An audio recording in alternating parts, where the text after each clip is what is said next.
everyone. Thank you, everyone. Thank you. It is great to be back in Buffalo, especially with an extraordinary story to tell. We talk often about our need to protect the public and strategies and engagement from the state and working with local partners and resources, but you also have to have partners who are literally in the streets making this happen.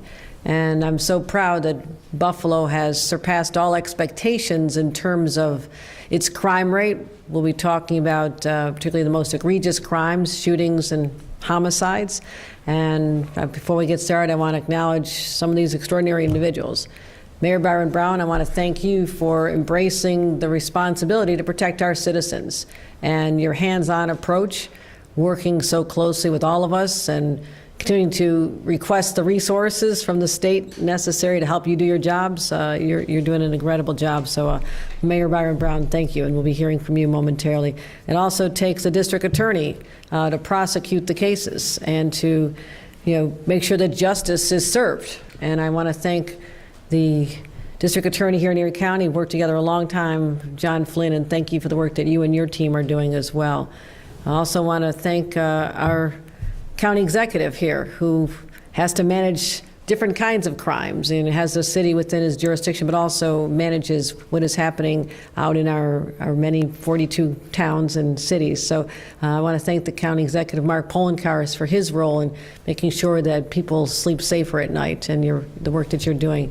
Pastor Giles, helping us literally in the streets, and the word peacemakers really has a special connotation when it's given by someone like you who know the streets so well. And I know my husband Bill had the opportunity to work closely with you in many of the violence disruptor organizations that were just getting off the ground years ago when he was in the U.S. Attorney's Office. So I'm well aware of your work from the home front as well, and the difference you've made in the lives that you saved that you may never be able to calculate, but there are many. And thank you, Pastor Giles, for the work that you do. Steve Nigrelli, I want to thank you for the work you do at the state police level, again, helping us come up with the ideas and making sure they're executed with our communities. And I want to thank Reverend Blue. Reverend Blue, where are you? Reverend Blue's here? Oh, maybe he's on his way. Reverend Blue coming, perhaps. But I do want to give a special shout out to our Chief of Police, our Commissioner. Joe Gramalia, you've been through a lot in the time that you've ascended to this important role, and the confidence that the men and women who work under you in your leadership is important to all of us.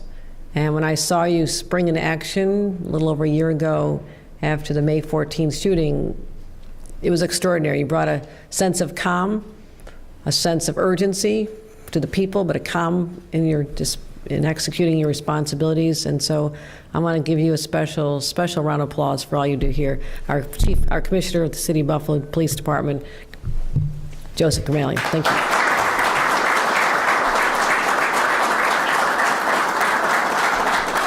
So we have made progress in reducing the most serious of crimes. And as I said when I first took office, actually less than 2 years ago, I said public safety, protecting the public is my #1 priority. And we knew it would not be easy, especially as we were coming from the ravages of a pandemic that disrupted our entire way of life and thrust people into chaos and uncertainty. And what we saw was there were more cases of substance abuse and domestic violence and overall crimes and mental health episodes. But it was just so surreal because no one could have foreseen that. We'd never had experience dealing with that, but it had a real human effect. And one of those effects that it had on society was an increase in crime, a dramatic increase in crime all across the country. This was not a New York State phenomenon. It was happening all across America, particularly in some of our larger cities. And so the COVID pandemic, the gun violence epidemic, we just lost too many New Yorkers. And I saw the experience. I felt the experience. I've been to too many funerals of people that are victims. And the anguish that pervades in a community after the violence goes away for a day is still there. People live in communities that are traumatized day after day, never knowing when the next drive-by shooting will happen, or a shooting into a crowd, or a shooting in a grocery store. There's a real trauma that affects the human psyche and affects people's ability to dysfunction in everyday life. So this fear that people feel, it's not right. It's an injustice that people can't have the security that they're all entitled to. So I made a commitment that I would build new partnerships, new policies, new legislation, whatever it took to do what I could at my disposal, all the tools that were out there that had not been used the way I wanted them to be used. We cultivated partnerships at the state, local, federal level. We have policies that make sure that community organizations have the resources they need. They've always known what to do. They just didn't have the resources to make it happen. And again, landmark legislation to make all New Yorkers safe. One thing that I'm particularly proud of is launching a year and a half ago, the first ever consortium of other states pulling together to deal with gun interdiction, the Interstate Gun Task Force. And what we've done is now we have alliances and relationships in all of our neighboring states, and more are being added because they want to be part of the effort to get the guns coming in from out of state. Think about this. They're not being manufactured here in New York. They're not being made here in Erie County or in Buffalo. They're coming from out of state. And if we can stop them at the border, something I asked our state police to be very aggressive about, very aggressive, and to literally stop them at the borders or the gun shows where they're being loaded into trunks in Pennsylvania, nearby Pennsylvania, and being brought up to our state and being distributed to people and sold to people and used in violent crimes here in Buffalo and Rochester and all the way down to the city. This is how you make a difference. You just reorient your priorities. I have the resources, but what are they doing? And we have put a massive focus on getting guns off the streets. And also what we can do with the legislature, letting them see the urgency of changing the laws to protect our people. It's that simple. And a tragedy that shook us to the core, again, the Tops massacre. After that, I went back to Albany and said, we have to do more. And I signed a comprehensive nation-leading package of some of the toughest gun laws you'll ever see. And I'm proud of that because it is making a difference. And then shortly thereafter, the Supreme Court struck down a law that had been used for 100 years to protect our citizens from concealed carry weapons. Think about that. There are states where it's legal to have guns hidden as you walk into grocery stores and places of worship and other playgrounds and schools. That's legal in a lot of states. And we protected our citizens, and the Supreme Court took that ability away from us just over a year ago. So we went back to the drawing board. So we have to change the laws. We'll identify sensitive areas where you cannot have a concealed carry weapon. We also have to invest in the programs, and that means money. My budget is a statement of my priorities. And what you see is a historic investment, $347 million that we've used to help with gun prevention, violence prevention programs all across the state, helping communities respond in the aftermath of violence, supporting youth employment programs, our gun-involved violence elimination initiative, GIVE programs. That's for our upstate communities. And that's where we've really focused a tremendous amount of money. In our police stabilization units, where a community is under stress, they call us up, we show up. Our state police are literally on the streets in places like Rochester and Syracuse, helping them out and have been, and we're committed to that. And also here in Buffalo, I've directed investments. They've gone up over 300%, from $6 million to $25 million this year, and I'm proud to say our methods are working. But let me just look overall at the statistics for the state before we get down to the really incredibly positive news about Buffalo. But outside New York City, shootings are down 28% in the police jurisdictions, the 20 jurisdictions where we give extra resources because they've been identified as high violence communities. Fatal shootings are down 43%, murders down 35%. Erie County Executive, murders are down 64%, violent crimes down 10% compared to just 1 year before. That is a dramatic change. And the one area I want to really zoom in on is the city of Buffalo. Buffalo is leading the charge. Let's just look at the numbers from January to June. Homicides here are down 62% this year and 65% since the summer of 2021 when I took office. That's the largest decrease. Again, 65% since I became the governor. So I've been watching these numbers closely since that time. Largest decrease since 1985. From January to June last year, there were 42 homicides. This year, the same period, it's 16. Fatal shootings are down 73% from our peak in 2021. Last year, there were 36 fatal shootings in Buffalo, and we knew 10 in one afternoon. This year, there's been 11 total. First half of 2021, 184 shooting victims. Same period last year, 143. This year, it's 73. That's a 60% decrease since 2021, the peak of the pandemic. Shooting incidents are down tremendously. 153 shooting incidences in 2021 in Buffalo, 104 the next year, which we are very proud of, and then this year, 63. But it's not just the homicides and shootings, which are the most egregious crimes. Violent crimes, such as robberies, rapes, and assaults are down too. They've dropped 20% in the last 2 years, from 1,122 violent crimes in 2021 to 894 this year. To put it in perspective, this is the lowest number of violent crimes seen per month in the last 3 decades here in Buffalo. That's extraordinary. These numbers are great, the progress is undeniable, and people around the country have taken notice. This makes me really proud. A report from the Council on Criminal Justice, which is featured in many news outlets, reviewed 37 American cities and found Buffalo was one of the cities leading the way in reducing homicides. The Atlantic reviewed a study of 90 cities that highlighted Buffalo where the murder rate is dramatically declining.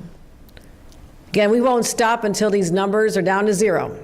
We will not say mission accomplished. We're not done. But this is extraordinary. But there's also one thing that is increasing. While homicide, shootings, and violent crimes are decreasing, what's increasing is our gun seizures. This is an intentional effort, as I mentioned before, to get the guns off the streets. And I want to thank the Buffalo Police Department's leadership and all the officers who are working so hard to just get those weapons of destruction and death out of the hands of people on our streets. And that's what's helped make these public safety improvements possible. And I said last year, I don't want to be in the business of solving crimes. We should be in the business of preventing crimes. And that's what we're doing here. Last year, we had over 10,000 guns taken off the street. Police seized 65% more firearms than in 2019, and the numbers just keep getting better. Here in Buffalo, nearly 1,000 guns were seized last year, 956, the highest in more than a decade. We've also seen a rise in ghost guns, guns that can be purchased on the internet, and the parts manufactured at home, we put it together at home, they're untraceable. So while criminals continue to design and conceal firearms, we'll continue to try to stay a step ahead of them, making it illegal to do so. We passed in 2021 legislation to make them absolutely illegal while they are legal in other states. Last year, the Buffalo Police Department seized over 76 ghost guns right here in Buffalo. State police seized 120 statewide. So we're going to double down. This is what we do. When you're doing something right, we're going to continue the strong relationships we have between the community, the organizations, the violence disruptors, our police, programs like SNUG and Project Rise, the peacemakers. And we're going to continue to use technologies at our Crime Analysis Center, because all of us have a responsibility to keep the public safe, from law enforcement officials to elected leaders, community leaders, advocates, judges, lawyers, probation, parole. It's a whole ecosystem. But the purpose is to dispense justice, but also to protect our citizens. And I want to thank everyone who's been a part of this. These numbers make me proud. All of you should be proud. But again, we're not resting on our laurels. This could change. Numbers could change. So let's celebrate this day, but also look forward and say, what are we doing right? What technologies and strategies can we embrace here, but also talk about across the state so others can see what's being done here?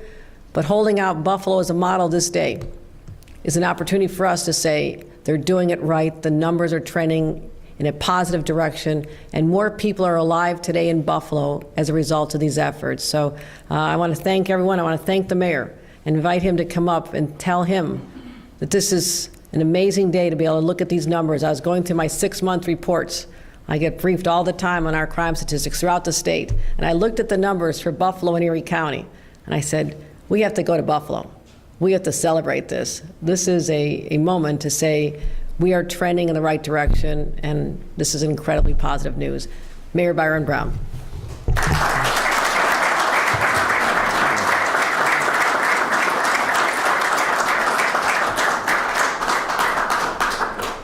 Thank you very much. It's an honor to welcome Governor Hochul back to Buffalo Police and Fire Headquarters. And it is a privilege to be able to thank the governor for her support of the Buffalo Police Department. The governor's right. I got a text from the governor a few weeks ago saying, I like the direction that the crime numbers are going in Buffalo. Want to come to police headquarters to talk about it. And I appreciate all of the support that our Buffalo Police Department is receiving from Governor Hochul, and I certainly appreciate the increase in funding for public safety that the governor is providing statewide and here in Buffalo. We are very pleased to see a significant reduction in violent crime in the city of Buffalo. Shootings down significantly, homicides down significantly, gun seizures of illegal weapons up significantly, and certainly I want to also credit the great law enforcement partnership that we have here at every level with the Buffalo Police Department, our district attorney's office, our state police, county sheriff's office, federal agencies. That law enforcement partnership is critical, and also our partnership with the community. Organizations like Peacemakers and SNUG, all working together to make a difference in the reduction in crime in our community. One of the things that the governor said that certainly struck me is our ultimate goal is to get to 0 shootings, 0 homicides. One of the things that we say in Buffalo is that any one shooting, any one homicide is one too many. And all of us believe that. And so as I conclude my comments of thanks to the governor, thanking her for her support, her focus, her resolve to reduce gun violence and violence statewide and certainly here in Buffalo, I just want to say that my heart continues to go out to families that have lost loved ones to senseless violence. And all of us here are committed to doing everything that we can, to continuing the partnership that we have to get to the point where we can say that there are no shootings and no homicides in the city of Buffalo. Thank you all very much.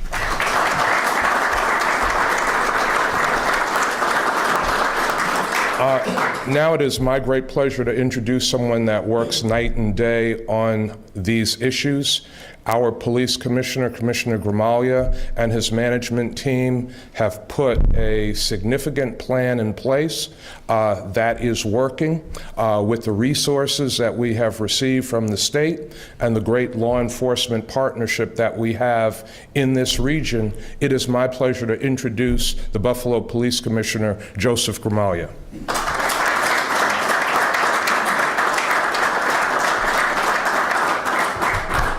Again, welcome to Buffalo Police Headquarters, Buffalo Fire Headquarters. It is a great day to come and be able to showcase the numbers that we're talking about here. And I love to talk data, I love to talk numbers, but we are talking human lives, we're talking people. We have significantly less people shot. We have significantly less people that have been killed by gun violence, and our officers of the Buffalo Police Department are working very, very hard to bring those numbers down. We established a plan last year that involves our police department being present, visible, and engaged. It's a strong plan based on community engagement. It couldn't be done without the financial support that comes from the mayor and especially the governor. Governor, I want to thank you for the significant investment in GIVE fundings. And I say investment because when you invest money, you want results. And I can assure you that we are doing everything in our power to give you and the citizens of New York State and the city of Buffalo confidence that we are working hard to bring those numbers down and use that money as wisely as possible. You think of the money that's being invested, it's a lot of money. Think of how much money would be spent on hospital costs, on overtime costs, and everything else that goes into when you have shooting victims. We had 105 less shooting victims last year. Calculate those costs, the emotional toll on those families. We have over 70 less people shot this year than last year on top of those gains that we made. But that comes with a partnership. That comes with everybody that you see in here, some that you don't see in here. We've got the Erie County Sheriffs, we have the New York State Police, we have the Erie Crime Analysis Center. We work off of real-time data that's provided by the hardworking analysts inside the Erie Crime Analysis Center, led by Dennis J. Richards, our former chief of detectives. So again, I want to thank everybody for all the work that they're doing, but I especially want to thank the members of the Buffalo Police Department, the women and men of this police department who are the ones that are actually out there on the front lines every day. They are exactly where we want them to be, preventing crime, preventing things from happening, and doing strong community engagement. So I applaud them. They're out there putting their lives on the line every single day for everybody in this community. I thank them. They're working hard, and I thank the governor, I thank the mayor, thank everybody up here for everything they're doing. So thank you very much.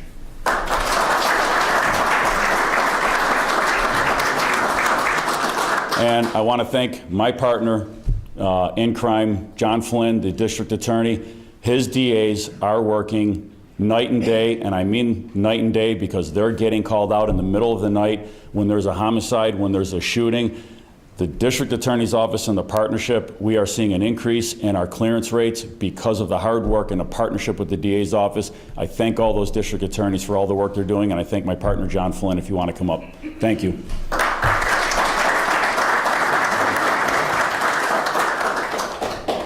Well, thank you, Commissioner. And you know, it starts obviously with the support, and quite frankly, the money. What the governor didn't show up here was her continued support throughout the years and going forward with other funding sources. In addition to GIVE, which has gone up millions of dollars this year for all of us in upstate New York, we got a significant increase in our aid to prosecution funding as well. That aid to prosecution money comes directly to our DA's offices. Now, county executive won't like that, but it comes right to me, Mark. That money comes right to DA's offices across the state. That money went up over $50 million this year, thanks to the governor's leadership. Thanks to the governor ensuring that that got included in our state budget. On top of that, obviously we all know a number of years ago we had significant discovery legislation that impacted DA's offices across the state. We initially got a $40 million funding source from the Manhattan DA's office. Well, the governor, when she took over a couple of years ago, realized that that wasn't going to be good enough, that we couldn't continue tapping into the Manhattan DA's office for money. So we got $40 million. And we got it initially as kind of a one-time shot.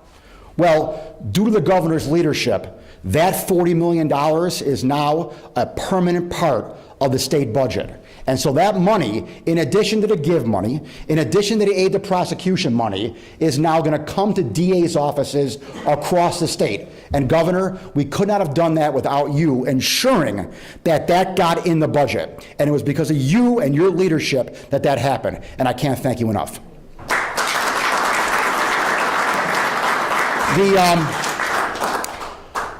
The mayor and the commissioner mentioned it, obviously. You know, the partnerships that we have are extraordinary. And it goes, it goes beyond the city of Buffalo. It goes to the county, it goes to our sheriff's department, it goes to all the 40-plus police agencies that we have here in Erie County. All of us working together to ensure that our streets are safe. And so, Mayor, County Executive, Police Commissioner, again, I can't thank you enough. Superintendent Negrelli, what you do on a state level is tremendous. And all that we do together, working together, is what's driving these numbers down. But, you know, it's more than just driving numbers down, and it's more than just putting people in jail. Because obviously, putting the bad actors in jail helps make our streets safer. But it's not just about that. I don't come to work every day thinking, how many people can I put in jail today? I don't do that. No DA does that. We want our streets safe. We want our communities safe, but we want to do it in a fair and just manner. So yes, do we have to put people in jail? Absolutely. But that's on one hand. On the other hand, we can help people. We can give people a second chance, a third chance. We can foster strong relationships in our community. And Reverend Blue, with your leadership in the NAACP here, we do that each and every day, having that partnership in the community, working with community organizations to ensure that everything is done in a fair and just manner. And I thank you for your leadership as well in that. And my dear friend, Pastor Giles, and the Peacemakers, who is out there every day with not only the Peacemakers, but his Back to Basic ministry, ensuring that we form those partnerships, we form those community bonds, and we make sure that the relationship with the community and law enforcement is enhanced. And what you do to enhance that each and every day, I can't thank you enough. The trust that I think that people have in me and the mayor and the police commissioner comes from your efforts on the street. And again, thank you for what you do, and thank you for your leadership, and thank you for your help. Because without your help, I couldn't do this each and every day. And with that, come on up here and say a few words.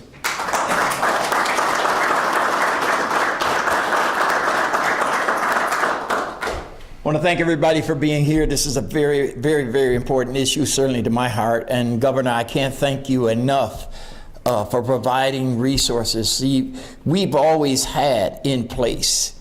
It's not just resources. It's just not money. You can't buy this stuff away. It's about having the right people in place that are willing to come together in a collective way to make a difference. So Mayor Brown has always been able to be one of the leaders in providing community-based organizations funds so that they can address violence at the street level. So that we can begin to deflect people from getting in trouble, people from shooting each other, people from conflicting with each other. That's what we do. All of our anti-violence groups, and I want to give them a high sign, because their work has stopped individuals from getting to the point where they feel they have to handle this business with hardware. And so thank them enough. But also, we have a commissioner of police, Joe, and I call him Joe because we've been knowing each other that long, but probably know more technically and manually about police enforcement and how we can best do this than anybody I ever sat across the table from.